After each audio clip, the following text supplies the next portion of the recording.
Hello student, welcome है आप सभी का आपकी अपनी अकाउंटिंग की क्लास में। तो आज हम फाइनेंशियल अकाउंटिंग का एक नया टॉपिक स्टार्ट करने जा रहे हैं जो कि पार्टनरशिप अकाउंट है। तो आज हम पार्टनरशिप अकाउंट के कुछ बेसिक कंसेप्ट और बेसिक इन्फॉर्मेशन देखेंगे जिसे हम फंडामेंटल ऑफ पार्टनरशिप भी कहते हैं। तो इसकी जो बेसिक इन्फॉर्मेशन है, पार्टनरशिप क्या होता है, इसकी क्या विशेषताएं हैं, पार्टनरशिप डीड वगैरह, वो आज हम कंसल्ट करेंगे इस वीडियो लेक्चर के अंदर। तो चलिए स्टार्ट करते हैं हम। तो देखिए, अब सबसे पहले पार्टनरशिप की डेफिनेशन को हम एक बार क्लियर करते हैं कि पार्टनरशिप एग्जैक्टली कहते किसे हैं। ठीक है, तो देखिए, अकॉर्डिंग टू पार्टनरशिप एक्ट 1932, जो पार्टनरशिप एक्ट है जो पार्टनरशिप को रेगुलेट करता है वो कौन सा है? पार्टनरशिप एक्ट 1932 है। ठीक है, तो इसके अंदर है ना पार्टनरशिप की डेफिनेशन हमें दे रखी है। और वो पार्टनरशिप की डेफिनेशन क्या है? The relationship between person who have agreed to share profit of a business carried on by all और any of them acting for all। तो देखिए, पार्टनरशिप जो है वो ऐसे लोगों का संबंध है या ऐसे लोगों के बीच में रिलेशनशिप है जो किसी ऐसे बिजनेस के प्रॉफिट को बांटने के लिए तैयार होते हैं जो बिजनेस उन सब के द्वारा या उन सब में से किसी एक के द्वारा चलाया जाएगा। ठीक है, तो देखिए, ये जो पार्टनर्स होते हैं ना, इनके बीच का जो रिलेशनशिप है उस रिलेशनशिप को ही हम क्या कहते हैं? पार्टनरशिप कहते हैं। ठीक है, the relationship between partners is called partnership. और पार्टनर कौन होते हैं? पार्टनर वो लोग होते हैं जो किसी ऐसे बिजनेस के प्रॉफिट को शेयर करने के लिए तैयार होते हैं जो बिजनेस वो सब मिलके चला सकते हैं या उनमें से कोई एक इंसान चला सकता है। ठीक है, तो ये है डेफिनेशन पार्टनरशिप की। अब देखिए, इसकी विशेषताओं के बारे में हम चर्चा करते हैं। विशेषताओं, कैरेक्टरिस्टिक्स ऑफ पार्टनरशिप। तो विशेषताएं में अगर सबसे पहली बात हम करें तो मेंबरशिप करते हैं कि पार्टनरशिप की जो मेंबरशिप है उसमें मिनिमम मेंबर्स कितने हो सकते हैं? 2। ठीक है, तो मिनिमम 2 पार्टनर्स होने चाहिए और मैक्सिमम पार्टनर जो हैं वो कंपनी एक्ट 2013 के रूल्स के अकॉर्डिंग जो सेट किया गया है लिमिट, वो है 50। ठीक है, मैक्सिमम नंबर ऑफ पार्टनर्स कितने हो सकते हैं? 50 हो सकते हैं और मिनिमम कितने हो सकते हैं? 2 हो सकते हैं। ठीक है, फिर बात करते हैं एग्जिस्टेंस ऑफ एन एग्रीमेंट। यहाँ पे एक एग्रीमेंट भी होना चाहिए। ठीक है, पार्टनरशिप जो हुई है, जो रिलेशनशिप है, उसमें क्या होना चाहिए? एक एग्रीमेंट भी होना चाहिए जिसे हम क्या कहते हैं? पार्टनरशिप डीड कहते हैं। ठीक है, बिना एग्रीमेंट के कोई भी पार्टनरशिप एग्जिस्टेंस में नहीं आती है, तो वहाँ पे क्या होना चाहिए? एग्रीमेंट होना चाहिए पार्टनर्स के बीच में। ठीक है, उसको हम पार्टनरशिप डीड भी कहते हैं। फिर थर्ड नंबर पॉइंट की अगर हम बात करें तो थर्ड नंबर पॉइंट कहता है शेयरिंग ऑफ प्रॉफिट। ठीक है, थर्ड नंबर पॉइंट में क्या कह रहे हैं? शेयरिंग ऑफ प्रॉफिट, मतलब वो सब मिलके क्या करेंगे? प्रॉफिट को शेयर करेंगे। अब देखिए, प्रॉफिट हुआ तो प्रॉफिट को शेयर करेंगे और अगर लॉस होता है तो लॉस को शेयर करेंगे। ठीक है, तो शेयरिंग ऑफ प्रॉफिट, उन सबके बीच में क्या होगा? प्रॉफिट का शेयर करेंगे, डिवीज़न होगा। ठीक है, फिर है लीगल बिजनेस। बिजनेस कैसा होना चाहिए? लीगल होना चाहिए, इलीगल बिजनेस नहीं होना चाहिए। ठीक है, कोई वैधानिक व्यवसाय होना चाहिए। फिर बात करते हैं म्यूचुअल एजेंसी, जिसे ऑपरेशन ऑफ बिजनेस भी कहते हैं। अब देखिए, म्यूचुअल एजेंसी का मतलब क्या होता है कि इसका मतलब ये है कि बिजनेस का जो ऑपरेशन होगा वो या तो सभी मिलके कर सकते हैं या उन सब में से कोई एक भी कर सकता है। ठीक है, तो मतलब इसको हम कह सकते हैं संचालन, व्यवसाय का संचालन। तो व्यवसाय का संचालन सभी मिलके कर सकते हैं या उनमें से कोई एक व्यक्ति भी कर सकता है। ठीक है, अब हम बात करते हैं मोस्ट इंपॉर्टेंट चीज़ जो पार्टनरशिप की होती है, वो है पार्टनरशिप डीड। तो देखिए, पार्टनरशिप डीड को हिंदी में बोलते हैं साझेदारी सल्लेख। तो साझेदारी सल्लेख क्या होता है, एक बार हम इसके बारे में पूरा देखते हैं। देखो, पार्टनरशिप एग्रीमेंट में भी आइदर वर्बल और इन द रिटर्न। देखिए, पार्टनरशिप एग्रीमेंट जो है, जो पार्टनर के बीच में एग्रीमेंट हुआ है, वो कैसे हो सकता है? वो वर्बल भी हो सकता है, मतलब ओरल भी हो सकता है और रिटर्न भी हो सकता है। लेकिन जो written contract between the partners is known as partnership deed. तो जो रिटर्न एग्रीमेंट होता है पार्टनर्स के बीच में, जो लिखित समझौता होता है, वो लिखित समझौता ही क्या कहलाता है? पार्टनरशिप डीड कहलाता है। ठीक है, तो पार्टनर के बीच में जो लिखित समझौता होता है वो लिखित समझौता क्या कहलाता है? पार्टनरशिप डीड, साझेदारी सल्लेख कहलाता है। Written contract between the partners is known as partnership deed. It is the better that deed should be in written so that the dispute if any in future can be settled easily. ठीक है, और ये भी माना जाता है कि जो पार्टनरशिप डीड है वो रिटर्न में ही होना चाहिए, क्योंकि बाद में अगर पार्टनर्स के बीच में कोई डिस्प्यूट हो जाए तो वो इजीली सेटल किया जा सके। The agreement includes the following. ये जो एग्रीमेंट होता है, जो पार्टनरशिप डीड होता है, उसके अंदर क्या क्या चीज़ें लिखी हुई होती है वो अभी हम देखते हैं। तो इस चीज़ को हम क्या कह सकते हैं, कंटेंट ऑफ पार्टनरशिप डीड भी कह सकते हैं। मतलब पार्टनरशिप डीड में कौन कौन सी चीज़ें लिखी हुई होती है, कौन कौन सी बातें उसके अंदर लिखी हुई होती है। तो देखिए सबसे पहला तो क्या लिखा हुआ होगा, name and address of firm, firm का नाम और पता, ठीक है, फर्म का नाम और पता उसके अंदर लिखा होगा। सेकेंड चीज़ उसके अंदर लिखी हुई होगी नेचर ऑफ बिजनेस, बिजनेस का नेचर कैसा है, कौन सी प्रकृति का बिजनेस है वो, ठीक है, वो लिखा हुआ होगा। थर्ड नंबर पॉइंट लिखा हुआ होगा, थर्ड बात लिखी हुई होगी, name and address of partner, partner के जो नाम पते हैं वो लिखे हुए होंगे, ठीक है। फिर फोर्थ नंबर है amount of capital and amount of drawings, ठीक है, अमाउंट ऑफ कैपिटल कितनी है, मतलब बिजनेस में कितनी कैपिटल इन्वेस्ट कर रखी है, और अमाउंट ऑफ ड्राइंग जो है कितना कितना पार्टनर ड्राइंग करेंगे वो भी लिखा हुआ होता है। पॉइंट नंबर 5 है interest on capital and loan given by partner, कि इंटरेस्ट ऑन कैपिटल कितना होगा, मतलब कैपिटल पर जो इंटरेस्ट देंगे, बिजनेस जो इंटरेस्ट देगा, फर्म जो इंटरेस्ट देगी, उसकी रेट कितनी होगी, ठीक है, और लोन की रेट कितनी होगी, जो लोन देंगे पार्टनर्स उसके ऊपर इंटरेस्ट की रेट कितनी होगी, ये बात भी उसके अंदर लिखी हुई होती है। और भी लिखा हुआ होता है, देखिए आगे। फिर देखिए इसके अंदर और लिखा हुआ होता है इंटरेस्ट ऑन ड्राइंग, ड्राइंग के ऊपर इंटरेस्ट की रेट कितनी होगी, ठीक है। फिर लिखा हुआ होता है प्रॉफिट शेयरिंग रेशियो, कि पार्टनर अपना प्रॉफिट कौन से रेशियो में शेयर करेंगे, ठीक है, ये लिखा हुआ होता है, क्योंकि रेशियो भी उनका डिसाइड करना होता है पहले से ही। फिर बात करते हैं salary and remuneration to partner, partner को कितनी सैलरी दी जाएगी, पार्टनर्स के क्या रेम्यूनरेशन होंगे, वो भी उसके अंदर लिखा हुआ होता है, ठीक है। फिर लिखा हुआ होता है methods of keeping accounts and audit, कि अकाउंटिंग किस तरीके से की जाएगी, अकाउंटिंग करने का क्या मेथड रहेगा, और ऑडिट किस तरीके से की जाएगी, ये भी उसके अंदर लिखा हुआ होता है। फिर लिखा हुआ होता है right and duties and liability of partner, ठीक है, पार्टनर के क्या राइट है, पार्टनर के क्या ड्यूटीज़ हैं, पार्टनर की क्या लायबिलिटीज़ हैं, वो सारी कुछ चीज़ें भी पार्टनरशिप डीड के अंदर लिखी हुई होती हैं, ठीक है।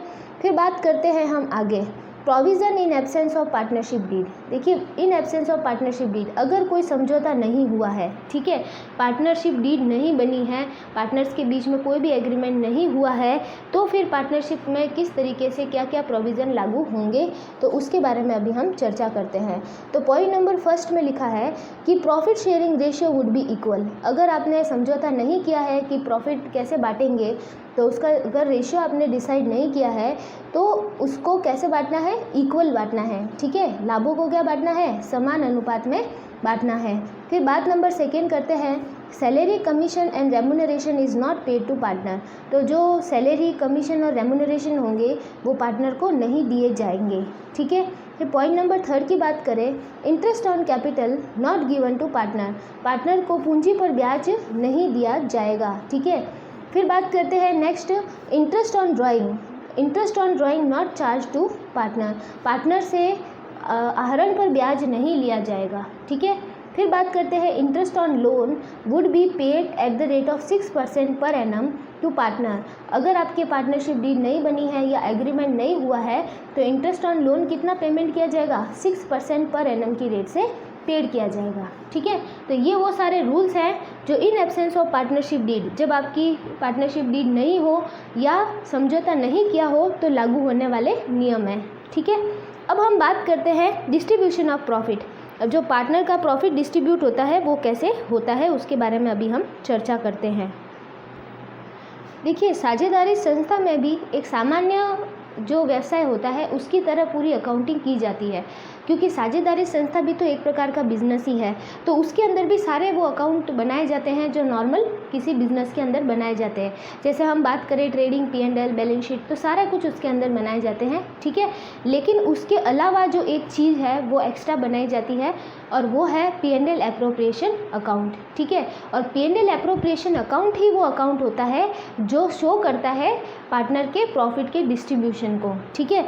तो अकाउंटिंग की अगर हम बात करें पार्टनरशिप फर्म की, तो जैसे नॉर्मल बिजनेस में अकाउंटिंग होती है बिल्कुल एज इट इज़ वैसे ही अकाउंटिंग होती है, लेकिन डिफरेंस क्या क्या होता है कि एक एडिशनल अकाउंट और बनाया जाता है जिसका नाम होता है profit and loss appropriation account, और ये अकाउंट ही रिप्रेजेंट करता है डिस्ट्रीब्यूशन ऑफ प्रॉफिट को। ठीक है, अब देखिए डिस्ट्रीब्यूशन ऑफ प्रॉफिट जो है उसके बारे में ही हम पढ़ लेते हैं, और हम ये भी कह सकते हैं कि यही वो एक एक्स्ट्रा अकाउंट है जो कि पार्टनरशिप फर्म में बनाया जाता है। तो देखिए profit and loss appropriation account is prepare to distribute the profit shown by the profit and loss account. तो देखिए जो प्रॉफिट एंड लॉस अकाउंट से हमने प्रॉफिट निकाला होता है, नेट प्रॉफिट, उस नेट प्रॉफिट को हमें पार्टनर के बीच में बांटना होता है। तो वो बांटने के लिए हम एक और एडिशनल अकाउंट बनाते हैं जिसका नाम क्या है, profit and loss appropriation account है, और ये ही क्या करता है, रिप्रेजेंट करता है प्रॉफिट का डिस्ट्रीब्यूशन। ठीक है, it is special account that partnership firm prepare to show the distribution of profit and loss among the partners. ठीक है,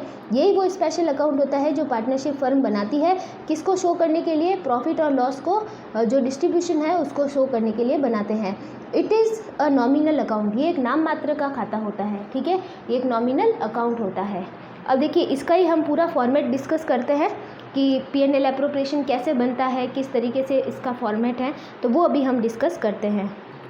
तो देखिए ये आपके सामने है profit and loss appropriation account का फॉर्मेट। तो देखिए इसके ऊपर हम हेडिंग लगाएंगे profit and loss appropriation account, फिर एक अकाउंट के फॉर्म की तरह इसको हम बनाएंगे जो अकाउंट हम नॉर्मली बनाते हैं। इसका एक साइड क्रेडिट होगा और एक डेबिट साइड होगा। ठीक है, ये वाला साइड डेबिट होगा और वो वाला साइड क्रेडिट होगा। ठीक है, अब देखिए इसमें जो होता है ना, इसकी जो शुरुआत होती है वो नेट प्रॉफिट से होती है। ये P&L बनने के बाद में बनता है, जो प्रॉफिट एंड लॉस अकाउंट बनता है उसके बाद में profit and loss appropriation account बनता है। तो हमें प्रॉफिट, जो भी प्रॉफिट या लॉस हुआ होता है वो हम इस अकाउंट के अंदर ट्रांसफ़र करते हैं। कि अगर किसी फर्म को प्रॉफिट हुआ होता है तो हम यहाँ पे लिखते हैं by profit and loss account, net profit अगर हुआ हो तो वो हम यहाँ पे लिखते हैं। और अगर किसी फर्म को लॉस हुआ है, नेट लॉस, तो वो लॉस हम यहाँ पर लिखते हैं। ठीक है, टू साइड में हम लॉस लिखते हैं और क्रेडिट साइड में, बाय साइड में हम क्या लिखते हैं, प्रॉफिट लिखते हैं, और इस अकाउंट की शुरुआत होती है क्योंकि इसी प्रॉफिट को हमें डिस्ट्रीब्यूट करना है, पार्टनर के बीच में बांटना है। ठीक है, फिर देखिए इसके बाद में हम इस तरफ आ जाएंगे। इस तरफ सारे जो एप्रोप्रिएशंस हैं वो हम लिखेंगे। एप्रोप्रिएशन मतलब जो भी चीज़ें पार्टनर को देनी है वो हम सब यहाँ पे लिखेंगे। ठीक है, और जो पार्टनर हमें देगा वो हमें यहाँ पे लिखनी है। जैसे आप देखिए जो देने वाली चीज़ें हैं जो पार्टनर्स को देनी है, तो सबसे पहली चीज़ आएगी इंटरेस्ट ऑन कैपिटल। ठीक है, पार्टनर्स को जो पूंजी पर ब्याज दिया जाता है वो क्रेडिट डेबिट साइड में लिखा जाता है। ठीक है, क्योंकि फर्म के लिए खर्चा होता है। फिर पार्टनर को जो सैलरी दी जाती है, सैलरी टू पार्टनर, वो इस तरफ लिखी जाती है। फिर कमीशन टू पार्टनर, पार्टनर को कोई कमीशन दिया है तो वो इस तरफ लिखा जाएगा।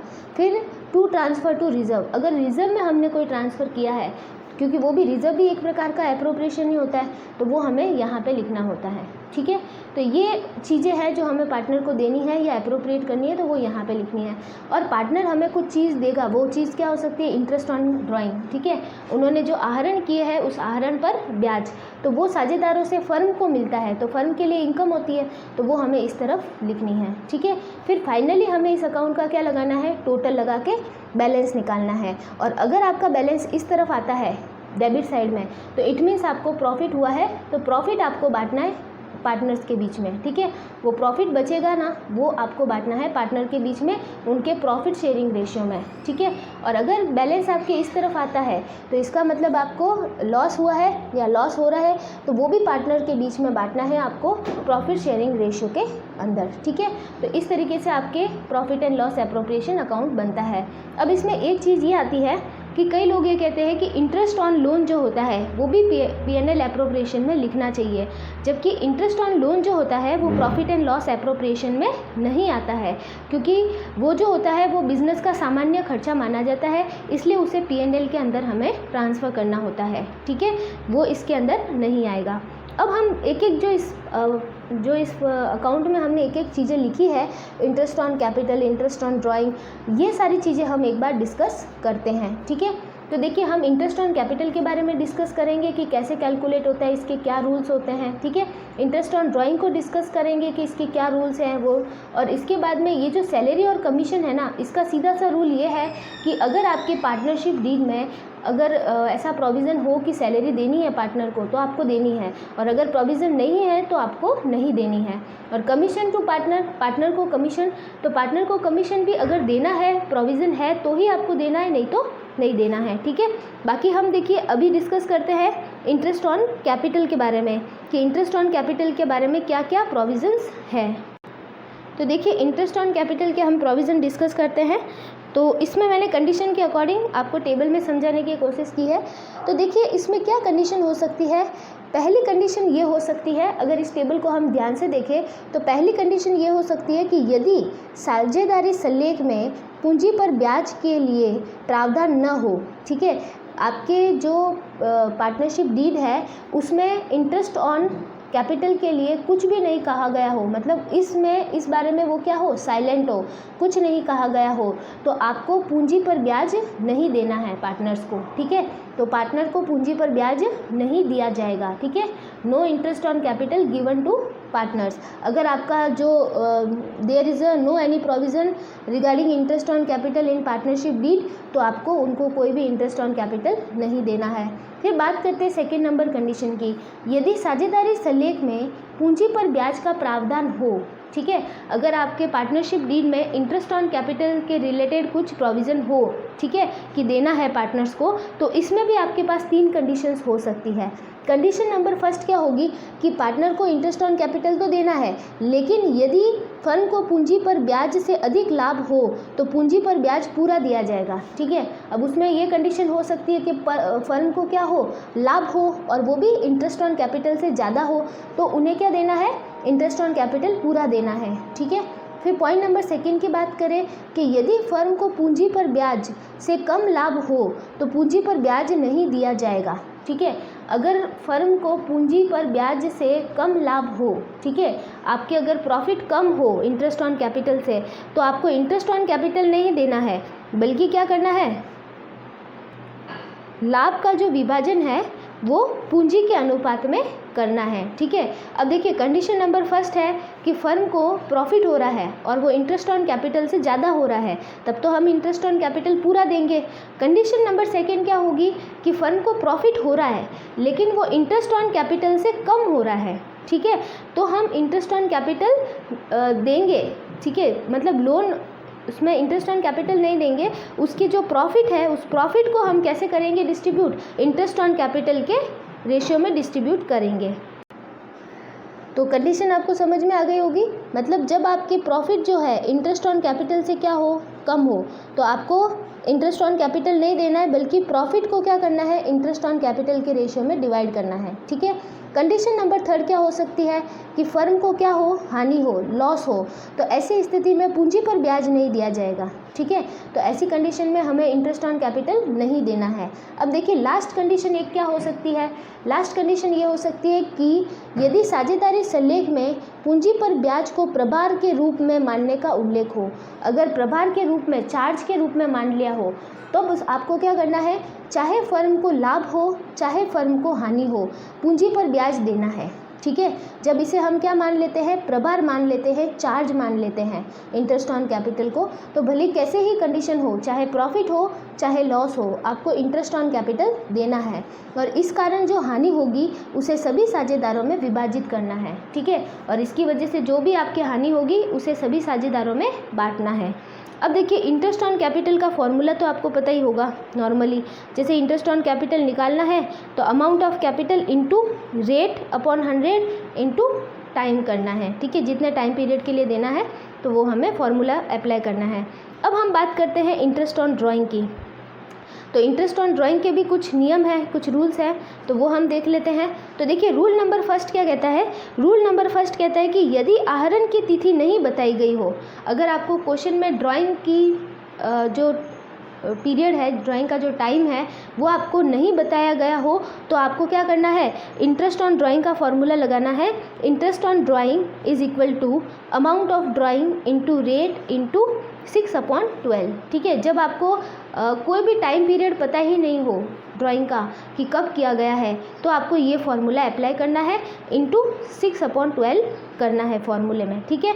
सेकेंड जो है, यदि आहरण विभिन्न तिथियों पर किया गया हो, अब देखिए आहरण किया तो गया है लेकिन अलग अलग टाइम पीरियड पर किया गया है, कभी 1 महीने बाद, कभी महीने के बीच में, तो ऐसी कंडीशन में हमें interest on drawing is equal to amount of drawing into rate into 1/12 वाला फॉर्मूला अप्लाई करना है। ठीक है, फिर बात करते हैं कंडीशन नंबर 3 की, कि यदि आहरण प्रत्येक माह की पहली तारीख पर नियमित रूप से किया जाता हो, कि आपका जो आहरण है वो हर महीने की स्टार्टिंग में फर्स्ट डेट को क्या किया जाता हो, नियमित रूप से किया जाता हो। ठीक है, तो आपको जो फॉर्मूला अप्लाई करना है वो करना है interest on drawing is equal to amount of drawing into rate into 6.5/12। ठीक है, फिर बात करते हैं पॉइंट नंबर 4 की। पॉइंट नंबर 4 देखिए, यदि आहरण प्रत्येक माह के मध्य में नियमित रूप से किया जाता हो। अब इस बार माह के मध्य में मतलब महीने के मिड ऑफ में अगर किया जाता हो, ठीक है, ड्राइंग, तो आपको फॉर्मूला अप्लाई करना है amount of drawing into rate into 6/12। ठीक है, फिर बात करते हैं, यदि आहरण प्रत्येक माह की अंतिम तारीख को नियमित रूप से किया जाता हो, ठीक है, लास्ट डेट को किया जाता हो और नियमित रूप से किया जाता हो, तो आपको फॉर्मूला अप्लाई करना है amount of drawing into rate into 5.5/12। ठीक है, तो ये देखिए, महीने की स्टार्टिंग में कर रहे हैं तो 6.5/12, महीने के बीच में कर रहे हैं हर महीने के बीच में तो 6/12, और अगर हर महीने के लास्ट में कर रहे हैं तो 5.5/12। ठीक है, ये फॉर्मूले हमें अप्लाई करने हैं। और भी है, देखिए आगे नेक्स्ट है, देखिए, यदि आहरण प्रत्येक तिमाही के पहले दिन हो, अगर अब बातें करते हैं हम तिमाही की, मतलब क्वार्टरली अगर वो कर रहे हैं, ठीक है, और हर क्वार्टर के पहले दिन कर रहे हैं, स्टार्टिंग में कर रहे हैं, तो हमें जो फॉर्मूला अप्लाई करना है वो करना है amount of drawing into rate into 7.5/12। ठीक है, 7.5 यहाँ पे यूज़ करना है। यदि आहरण प्रत्येक तिमाही के मध्य में हो, अगर हर क्वार्टर के बीच में हो, ठीक है, तो amount of drawing into rate into 6/12 करना है।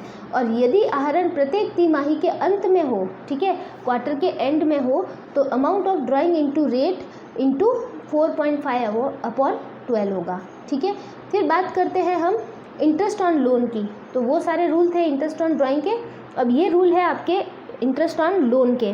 तो देखिए, इंटरेस्ट ऑन लोन का बहुत ही सीधा सा प्रोविज़न है कि यदि साझेदारी सल्लेख में ब्याज दर का उल्लेख हो, अगर आपके पार्टनरशिप डीड में या आपके कॉन्ट्रैक्ट में, आपके एग्रीमेंट में आपको इंटरेस्ट ऑन लोन की रेट दे रखी हो, तो आपको पार्टनर्स को लोन उसी रेट से देना है। ठीक है, साझेदार को ब्याज तय दर से दिया जाएगा। ठीक है, फिर बात करते हैं कि यदि साझेदारी सल्लेख में ब्याज की दर का उल्लेख ना हो, ठीक है, उल्लेख ही नहीं हो, ब्याज की दर ही नहीं दे रखी हो, तो आपको साझेदार को ऋण पर 6% वार्षिक दर से ब्याज देना है। ठीक है, दो प्रोविज़न है। अगर प्रोविज़न है आपके पार्टनरशिप डीड में कि इंटरेस्ट ऑन जो लोन है वो इतने % से देना है, तो जितने % तय किया गया है उतने % से देना है। और अगर नहीं प्रोविज़न है और नहीं रेट दे रखी है आपको इंटरेस्ट ऑन लोन की, तो आप क्या करोगे, 6% पर एनम की रेट से इंटरेस्ट ऑन लोन दोगे। ठीक है, तो ये प्रोविज़न थे आपके interest on capital, interest on drawing और इंटरेस्ट ऑन लोन के रिगार्डिंग। अब नेक्स्ट वीडियो लेक्चर में हम डिस्कस करेंगे पार्टनर्स की कैपिटल अकाउंट के बारे में। ठीक है, आज के वीडियो लेक्चर के लिए इतना ही। Okay, thank you so much.